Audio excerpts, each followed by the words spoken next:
আমরা প্রচুর নার্সারিতে গেলে ফিলোডেন্ড্রনের ঠিক এই ভ্যারাইটিটা, যেটা আমি নিজে থেকে চারা তৈরি করেছিলাম, মাটিতে, বালিতে, 3টা মিডিয়াতে 3টে গাছ করেছিলাম। প্রত্যেকটা মিডিয়ার গাছে কিন্তু পারফেক্ট, এবং প্রত্যেকটা মিডিয়াতে কিন্তু এই গাছ সুন্দরভাবে সার্ভাইভ করছে।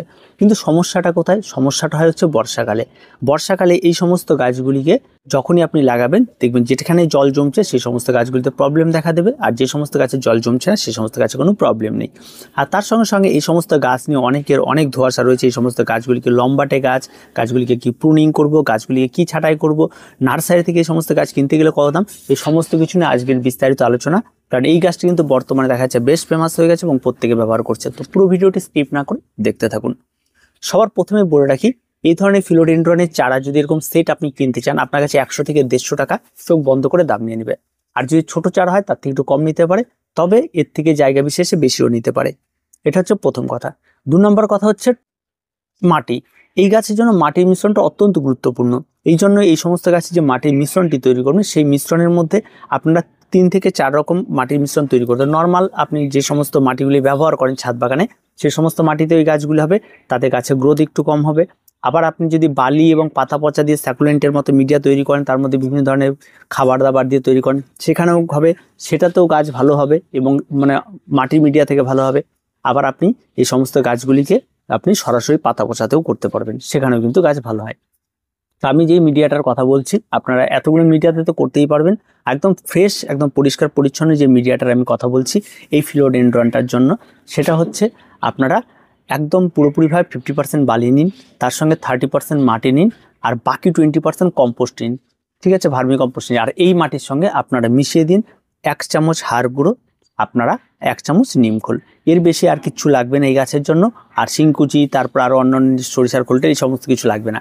এই দুটো দিয়ে একটা ওকে মাটির মিশ্রণ তৈরি করুন, টব ভর্তি করুন, চারা প্রতিস্থাপন করুন এবং গাছে জল দিন। দেখবেন নিচ দিয়ে অটোমেটিক সঙ্গে সঙ্গে জল বেরিয়ে যাচ্ছে এবং ওয়েল ড্রেনেজ থাকবে এবং গাছ কিন্তু পারফেক্ট থাকবে। এবার আসি গাছের পরিচর্যা। এই যে গাছটি দেখতে পাচ্ছেন, এই গাছটি সর্বপ্রথমেই আসি সানলাইট নিয়ে। এই গাছটি সূর্যালোক, কড়া সূর্যালোক পড়বে তেমন কোনো কিছু পছন্দ করে না। আপনারা মূলত এই সমস্ত গাছগুলি সবসময় যেন ছায়াচ্ছন্ন জায়গাতে বেশি ভালো হয়ে থাকে। আপনার ছাদ বাগানে মোটামুটি একটু শেডি আলো যদি পড়ে, তাহলে এই গাছটি সবচেয়ে বেস্ট হয়ে থাকে। কড়া প্রচণ্ড সূর্যালোক, মাঝে মধ্যে জল শুকিয়ে যাচ্ছে, গাছ ঝিমিয়ে যাচ্ছে, এমন যদি পরিবেশ তৈরি করে দেন বা এমন যদি পরিবেশে রাখেন সূর্যালোকে, তাহলে কিন্তু এই গাছটি কিন্তু গ্লেজি ব্যাপারটা কিন্তু একটা সময় হারিয়ে যাবে এবং গাছের গ্রোথ একটা সময় আস্তে আস্তে কমে যাবে। এবার আসি জল। এই সমস্ত গাছগুলিতে খুব যে প্রচুর পরিমাণে জল লাগবে এমনটা কিন্তু নয়। জল একেবারেই লাগে না এই সমস্ত গাছগুলিতে, খুব কম পরিমাণ জল লাগে। আর সবসময় খেয়াল রাখতে হবে মাটি শুকিয়ে গেলে গাছে জল প্রয়োগ করতে। গাছে যদি জল স্টে হয়ে যায় তাহলে কিন্তু গাছের গোড়া পচে যেতে পারে, গাছ কিন্তু মারা যেতে পারে। তারপরে যে বিষয়টি রয়েছে সেটা হচ্ছে গাছের রোগ পোকামাকড়। গাছ মাত্রই কিন্তু রোগ পোকামাকড় থাকবে, তাতে কিন্তু আলাদা কিছু না। কিন্তু এই এমন একটি গাছ এই ফিলোডেন্ড্রন, যেটাতে কোনো রকম রোগ পোকামাকড় লাগে না।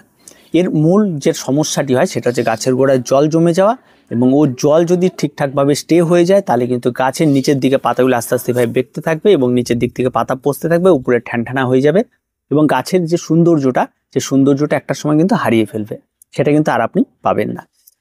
এটা হচ্ছে মেন বিষয়। তাই জলটা থেকে খুব যদি সাবধানে থাকে তাহলে এই সমস্ত গাছে কোনো কিছু প্রয়োজন। আর যদি অতিরিক্ত মাত্রায় দেখা যায় যে নিচের থেকে পচতে শুরু করছে, তাহলে উপরের অংশটাকে আবার কেটে অন্য জায়গায় বসিয়ে দিন আর নিচের অংশটাকে অ্যান্টিফাঙ্গাল স্প্রে করে দিন।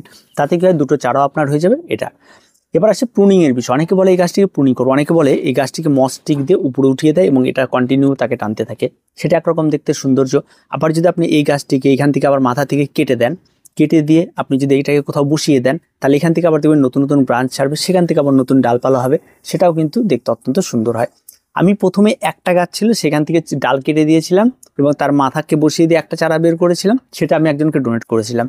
তার পরবর্তীতে আবার আমি একটা চারা, ওই যে ডালটিকে কেটেছিলাম সেখান থেকে 3-4টা ব্রাঞ্চ বেরিয়েছে, সেগুলোকে কেটে আমি বসে, সেটা ভিডিও আমি আপনাদের দিয়েছিলাম। পরবর্তী দেখা যায় সেই গাছটিতে, যেই গাছটিতে এইদের থেকে কেটে চারা বের করেন, তাদের মধ্যে থেকে আবার ডাল বেরিয়েছে।